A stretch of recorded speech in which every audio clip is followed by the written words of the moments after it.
जनहित में चलाई जा रही 20 से अधिक भारत सरकार की योजनाओं को गांव-गांव तक पहुंचाएगी केंद्र सरकार। दरअसल केंद्र सरकार द्वारा एक अभियान चलाया जा रहा है जिसके जरिए लगभग 2.5 लाख ग्रामों तक जो है वो विकसित भारत विकास यात्रा निकाली जाएगी। इस यात्रा का उद्देश्य है कि जनता को पता लग सके कि आखिर उनके लिए कौन कौन सी योजनाएं चलाई जा रही हैं, जिनमें सबसे अहम जनधन योजना है। उसके अलावा जो उज्ज्वला योजना है, जो विकास के लिए किसानों के लिए चलाई जा रही योजनाएं हैं, उन तमाम 20 योजनाओं के लगभग 20 योजनाएं ऐसी हैं जिनके बारे में जानकारी देने के लिए एक आईईसी वैन ऐसे चलाई जाएंगी जो इन गांवों से होते हुए अलग अलग डिस्ट्रिक्ट के अलग अलग गांवों तक जाएंगी। और बताया जा रहा है कि 2.5 लाख के करीब ऐसे ग्राम पंचायत हैं जहां ये वैन्स जाएंगी। इसके अलावा 14,000 अर्बन बॉडीज हैं, वहां पर भी ये वैन्स जो हैं वो जाएंगी और प्रचार प्रसार करेंगी। और सबसे महत्वपूर्ण ये है कि अगर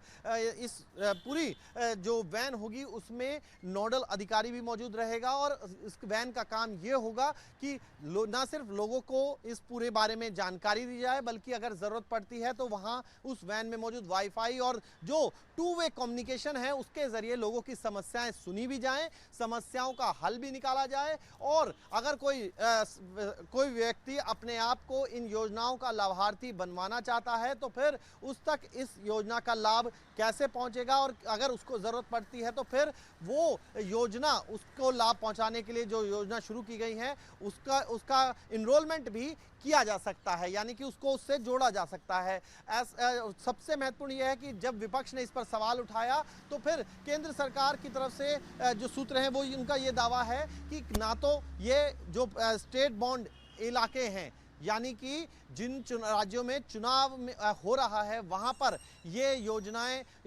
बताती हुई वैन नहीं जाएगी, और जब एक बार चुनाव खत्म हो जाएगा तो उसके बाद ये वैन्स वहां जाएंगी। और साथ ही साथ जहां तक अधिकारियों की नियुक्ति की बात है तो फिर उस पर भी ये जवाब है कि कहीं ना कहीं जो कोई भी जानकारी के लिए योजना चलाई जाती है या वैन्स चलाई जाती हैं ऐसी प्रचार प्रसार की, उसमें भी सबसे महत्वपूर्ण यही होता है कि एक ना एक सरकारी अधिकारी वहां उस पर नियुक्त होता है। उसी तरीके से ये सरकारी अधिकारी नियुक्त होंगे ताकि जनता की मदद की जा सके। 15 नवंबर से लगभग 2 महीने तक चलने वाले इस पूरे अभियान में विकसित भारत संकल्प यात्रा है उसको 2 महीने का समय दिया गया है। और उसमें सबसे महत्वपूर्ण ये भी हो जाता है कि लगभग 2500 वैन्स होंगी जो गांव के एरिया को कवर करेंगी और लगभग 200 वैन जो हैं वो अर्बन एरिया को कवर करेंगी।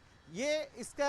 सबसे महत्वपूर्ण पहलू ये भी है कि इस दौरान प्रधानमंत्री से वर्चुअल जो है वो उनकी बात भी रखी जाएगी, कुछ कॉन्टेस्ट होंगे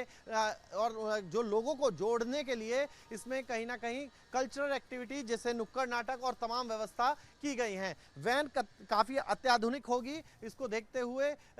ताकि लोगों तक असल में जो जानकारी पहुंचनी चाहिए, जिसका जो योजनाएं चल रही हैं हर व्यक्ति तक 100% तक उसका न सिर्फ उसकी जानकारी पहुंचे बल्कि लाभार्थियों को कितने लाभार्थी उससे तक पहुंच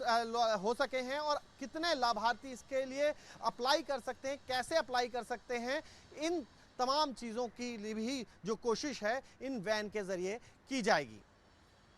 वीडियो जर्नलिस्ट जैन शर्मा के साथ मोहित बख्शी, न्यूज़ नेशन, दिल्ली।